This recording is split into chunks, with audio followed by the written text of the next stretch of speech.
थी और सन 1800 ये वो दौर था जब देश में मराठा और मुगल सल्तनत बिखर रही थी और अंग्रेज भारत में अपनी जड़ों को मजबूत कर चुके थे। ये वो दौर था जब अफगानिस्तान से लेकर म्यांमार तक एशिया के सबसे बड़े हिस्से में सिर्फ भारत ही भारत हुआ करता था। ये वो दौर था जब भारत की आबादी सिर्फ 17 करोड़ थी, जिनमें से करीब 10% पुरुष और 1% महिलाएं ही पढ़ी लिखी हुआ करती थीं। शायद इसी वजह से मीलों दूर से आए अंग्रेजों ने भारत पर कब्जा जमा लिया था। ईस्ट इंडिया कंपनी की सरकार ने गरीबों और किसानों का शोषण शुरू कर दिया था और सोने की चिड़िया कहे जाने वाले भारत को लूटने में कोई कसर नहीं छोड़ी थी। लेकिन क्या आपने कभी सोचा है उस दौर में आम भारतीयों की जिंदगी आखिर कैसे हुआ करती थी? उनका रहन सहन और पहनावा कैसा होता था? उस दौर के भारतीय लोग क्या काम किया करते थे और कैसे अंग्रेजों ने भारत के महान साम्राज्य की हुकूमत को अपने कब्जे में लिया था? अगर हाँ, तो आज का वीडियो आपके लिए खास है, क्योंकि आज हम सन 1800 के दौरान अखंड भारत के इतिहास से पर्दा उठाएंगे, जिसे ज्यादातर स्कूलों कॉलेजों में पढ़ाया नहीं जाता है। लेकिन उसके पहले आप वीडियो को लाइक और चैनल को सब्सक्राइब कर दीजिए। सल्तनत और हुकूमत। 16वीं शताब्दी की शुरुआत में जब अंग्रेजों ने भारत में दस्तक दी, तो शुरुआत में उनका उद्देश्य सिर्फ यहां व्यापार करना था। लेकिन जब देश के कई महान राजा उनकी मीठी बातों की शिकार नहीं हुए, तो उन्होंने इस महान देश की सत्ता पर ही कब्जा करने का फैसला किया। बता दें कि भारत में कदम रखने वाली सबसे पहली ब्रिटिश टोली के कैप्टन थे विलियम हॉकिंस, जिन्होंने 24 अगस्त 1608 के दिन सूरत के बंदरगाह पर पहला कदम रखा था। और कुछ ही समय में उन्हें यह अंदाजा लग गया था कि वे कूटनीति से भारत को अपने कब्जे में कर सकते हैं।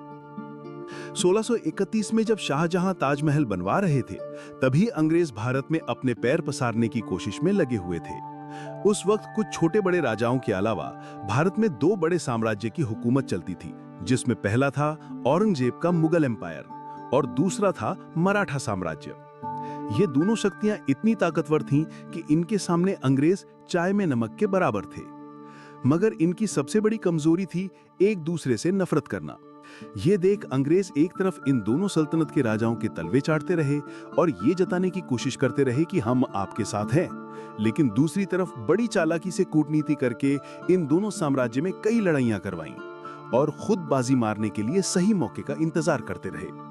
अपनी इसी रणनीति में कामयाब होने में अंग्रेजों को 100 साल लग गए और शुरुआत हुई 18वीं सदी की, जब ईस्ट इंडिया कंपनी ने भारत में अपने पैर पसार लिए थे। मुगलों की सल्तनत खत्म होने की कगार पर थी और मराठा साम्राज्य भी कई इलाकों में अंग्रेजों से हार चुका था। एक तरफ वे गरीबों और किसानों का शोषण कर रहे थे, दूसरी तरफ शिक्षा और पैसों की लालच देकर युवा भारतीयों को ही अपनी ब्रिटिश आर्मी में भर्ती करना शुरू कर दिया था। वे भारतीय व्यापारियों से बहुत ज्यादा कर वसूलते थे। उन्होंने यहाँ पर अपनी फैक्ट्रियां खोल रखी थीं, जहां सस्ते में बना माल एक्सपोर्ट करके वे अंधाधुंध पैसा छाप रहे थे और ये पूरा पैसा भारत से सीधा ब्रिटेन जाता था, जिस वजह से भारत में आर्थिक संकट के दौर की शुरुआत हुई।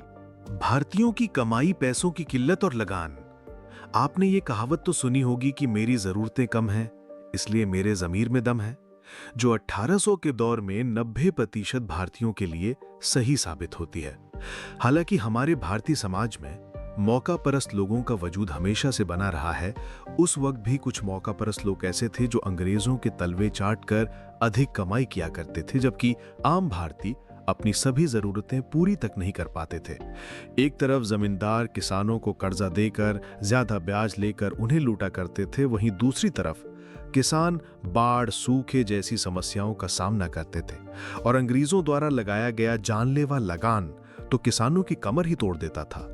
वहीं जो लोग खेती नहीं करते थे, उनमें से कुछ छोटा मोटा व्यापार करते थे, जिन्हें अंग्रेज टैक्स और हफ्ता वसूली करके लूटने से बाज नहीं आते थे, जबकि कुछ लोग मजबूरी में चंद पैसों के लिए अंग्रेजों की फैक्ट्रियों में 16-18 घंटे काम किया करते थे। गांव का व्यापार। उस दौर के भारत की एक चीज बहुत अच्छी थी, वो है बार्टर सिस्टम।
यानी सामान के बदले सामान देना।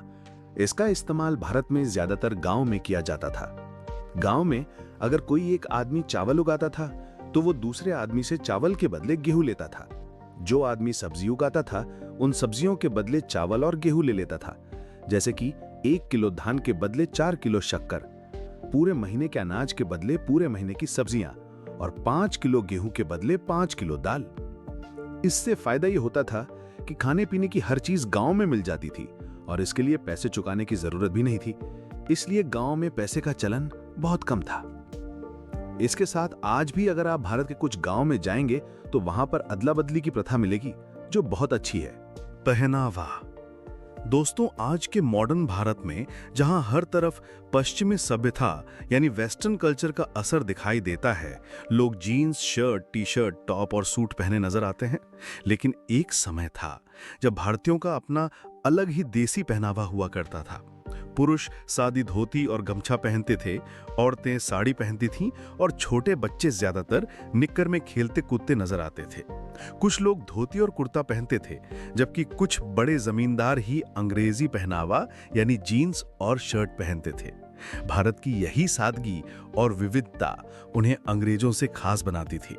यहां तक कि आज भी राजस्थान और उत्तर प्रदेश में रहने वाले कुछ बड़े बुजुर्ग उस वक्त का सादा पहनावा पहनते हुए देखे जा सकते हैं। लेकिन हम में से ज्यादातर युवाओं को आज लुंगी पहनना नहीं आता, जो थोड़ा निराशाजनक जरूर है। व्यवहार, रहन सहन और काम धंधा। आज इंसान चांद पर पहुंच गए, मंगल ग्रह पर रोवर भेज चुके हैं और फिर आर्टिफिशियल इंटेलिजेंस ने दुनिया को बदल कर रख दिया। लेकिन सन 1800 के आसपास भारत में टेक्नोलॉजी का कोई नामो निशान नहीं था, लेकिन हर भारतीय का जीवन सुकून से भरा था। बात करने के लिए तार से जुड़ा टेलीफोन तक नहीं था, लेकिन दिल से दिल का कनेक्शन मजबूत था। रिश्तेदारों से महीनों और कई सालों तक मिलना मुश्किल था, लेकिन मन में इज्जत और लगाव जरा भी कम नहीं था। और मिट्टी से बने घर भले ही कच्चे थे, लेकिन लोगों के दिल बड़े सच्चे थे। यातायात के सिर्फ बैलगाड़ी साधन थी, लेकिन लोगों के शरीर में बहुत ताकत थी। जेब में पैसों की फूटी कौड़ी ना हो, फिर भी चेहरे पर शिकन नहीं थी और भाईचारा ऐसा था कि एक आवाज पर पूरे गांव की भीड़ इकट्ठा हो जाती थी। मित्रों, उस दौर में जमीन छोटी हो या बड़ी, ज्यादातर लोग खेती करना ही पसंद करते थे और भारतीय किसानों की पसंदीदा फसल नील, कॉटन, अफीम, गेहूं और धान ही हुआ करती थी, जिसे किसानों से खरीदकर अंग्रेज विदेशी मार्केट में अच्छी कीमतों पर बेचते थे। लोग खेती के साथ पशुपालन भी करते थे। जो लोग खेती नहीं करते थे वे अंग्रेजों की फैक्ट्री में काम किया करते थे। शाम होते ही सभी लोग अपने घर में आकर भजन, कीर्तन और सत्संग किया करते थे, जिसके लिए घरों में दिए भी जलाए जाते थे, क्योंकि इस दौर में भारत में बिजली नहीं थी। फिर लोग मान सम्मान करते थे और घर से लेकर गांव में वही होता था जो बड़े बुजुर्ग कहते थे। हालांकि वो ऐसा दौर था जब भारत में सबसे ज्यादा जातीय भेदभाव होता था। अलग अलग धर्मों में थोड़ा बहुत टकराव होना आम था, लेकिन एक ही धर्म में भी जाति व्यवस्था को माना जाता था। ये जातियां हिंदुओं को 4 मुख्य श्रेणियों में विभाजित करती थीं: ब्राह्मण, क्षत्रिय, वैश्य और शूद्र, जिनमें दलितों और बाकी छोटी जातियों के साथ काफी भेदभाव किया जाता था। और ये भेदभाव तो पिछले 200 वर्षों से चला आ रहा था, जिसके खिलाफ डॉक्टर बाबा साहब अंबेडकर ने काफी बड़ी जंग लड़ी थी और 20वीं सदी में देश में क्रांति ला दी। तो उस दौर में अंग्रेजों ने ही डिवाइड एंड रूल नीति को अपनाकर भारतीयों की एकता को भंग करने के लिए जातिवाद को और ज्यादा बढ़ावा दिया। लोग अपनी जाति के हिसाब से ही काम किया करते थे, जैसे कि धोबी कपड़े धोते, कुम्हार मिट्टी के बर्तन बनाते, नाई हर पीढ़ी ने बाल काटती थी। इस तरह हर कोई अपने हिसाब से काम धंधा किया करता था। शिक्षा और साक्षरता। अब बात करें पढ़ाई लिखाई की, तो आपको जानकर हैरानी होगी कि उस वक्त भारत में पढ़े लिखे लोगों की संख्या बहुत ही कम थी। देश में सिर्फ 10% पुरुष और 1% महिलाएं ही साक्षर थीं। हालांकि बिना पढ़ाई लिखाई के ही भारत में रहने वाले सभी लोग किसी न किसी काम में बहुत निपुण थे। कुल मिलाकर उस वक्त भारत की कुछ चीजें बेहद अच्छी थीं, तो कुछ बहुत खराब। कहीं पर लोग बहुत खुश थे तो कहीं बहुत दुखी। लेकिन भारत हो या दुनिया का कोई भी देश, सदियों से संतुलन बनाए रखने के लिए कुदरत का यही नियम चलता आया है। तो मित्रों, अगर आपको भी अखंड भारत के महान